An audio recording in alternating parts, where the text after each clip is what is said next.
Hey guys, this is Philip with Delco Trailers, down with Neil, who's our Sherwin-Williams rep, and today we're just going to go over the benefits of what makes powder coating awesome. He's going to go down and explain us just everything we need to know and what makes this stand out versus everyone that just does a different kind of finish and what makes ours better.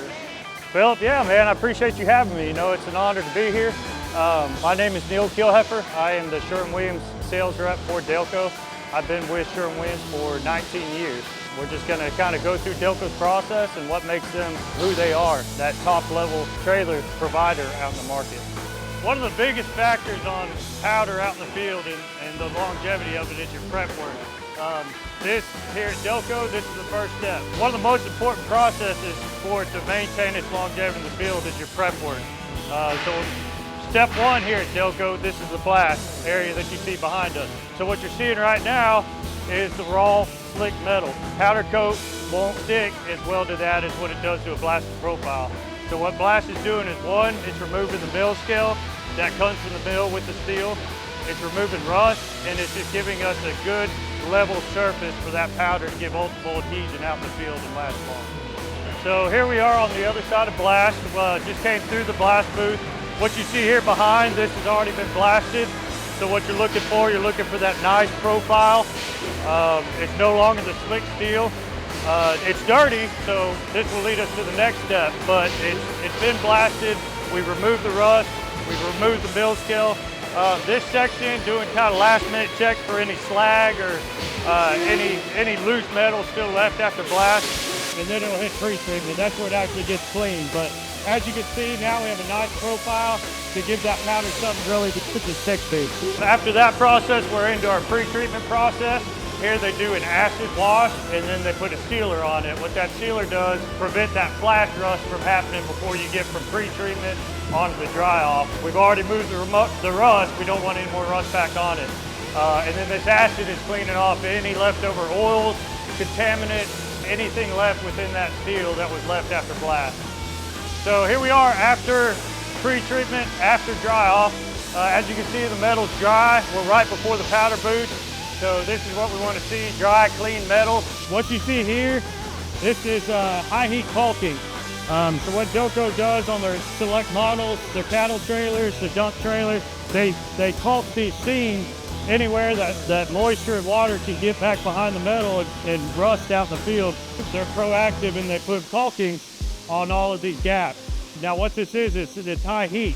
So they're gonna powder coat over it and then it's gonna cure in the oven. It's not hard right now, it's still soft. And this would become a hard caulk once it comes out of the oven. The powder will actually melt into it, so it's a good adhesion over the top of it. So now we're here in their powder booth, and what they have two powder booths. So you have a black booth and then a colored booth. Helps keep color contamination down. Here they use the Sherwin-Williams One Cure powder. Right now they have it primed, and then they're applying the top coat on it. What that epoxy zinc primer does is you put that down, and then you put the top coat down all in one system. You don't have to gel the primer like you used to in traditional prime, top coat, or prime, gel, then top coat. It's all one step. What that does is that interlocks the top coat with the primer and creates one level of paint. So it's actually interlocked, so you won't have that intercoat adhesion that you used to have out in the field with top coat over primer. Gives you that extra edge protection, gives you that extra corrosion resistance for salt spray up in the north, extra chip resistance, so a lot harder, durable surface, doesn't chip as easily. And then if it does chip, and when it chips, eventually a rock's gonna hit, it's gonna chip.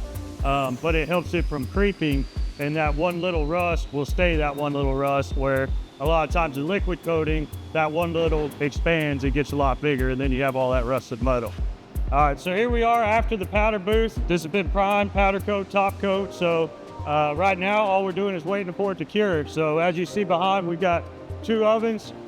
They're on about 45-minute cycle time. And so once the next trailers come out, then another batch will come in. As you see here, this is raw powder. And next time you see it here in about 45 minutes, it's gonna look like paint. So interesting to see. So here we are after powder coat, after oven. Now as you can see, we actually got a finished product here. The powder's now gelled. We've got a good solid surface. Again, the cycle time, you know, this is what we do At Sherwin-Williams, we want to make sure that they're doing everything to spec of getting the proper cure. That maximizes your corrosion resistance. If we're not achieving full cure, then you're not going to get that benefits out in the field. So Delco does a very good job of keeping everything organized and proper. And as you can see, man, the finish looks great. So here it's just kind of the last assembly with the decals, the stickers, and then they'll go over the final assembly with the axles and the lumber. One question, I know they have a gun where they can measure the amount of paint on it to make sure we get that right. Can you explain just how much paint we have to get on every single color to make sure it's right? Yeah, absolutely. So yeah, quality checks, that's one of their procedures is check, it's called DFT, dry film thickness. And what you're doing is looking to make sure you have enough powder on your substrate. You always want to cover up that blast profile. So it's important to know what we're blasting to know how much powder we have to put on to cover that blast profile. So yeah, that's one of the quality checks that QC does is check each trailer, record the mills, make sure that they have the proper powder on it to achieve the maximum corrosion resistance out in the field. All right, so you see the manufacturing process. Now we're kind of in the last area, which is the stacking bay.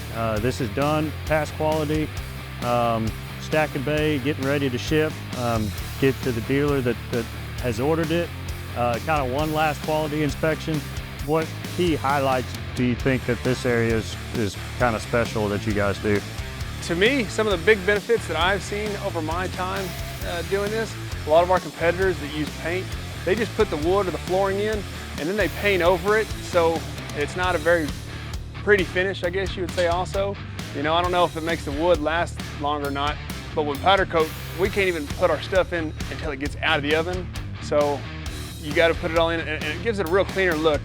You know, something I've noticed here, once you have it lifted, that y'all do a very good job at is I see all the cross members, all the Faraday areas, all the corners of the metal.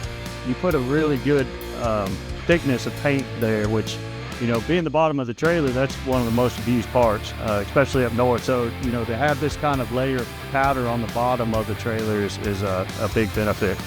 Well, Neil, thank you for joining us today, taking the time out of your day to explain to everybody some of the benefits and how our process works. Well, yeah, thank you, Philip. I appreciate the invite and, you know, being able to come in here and just help explain my product to you guys and kind of show your process and how you make it perform so well out in the field. So really appreciate it. Yeah, no, thank you again. Yeah, absolutely. Thank you.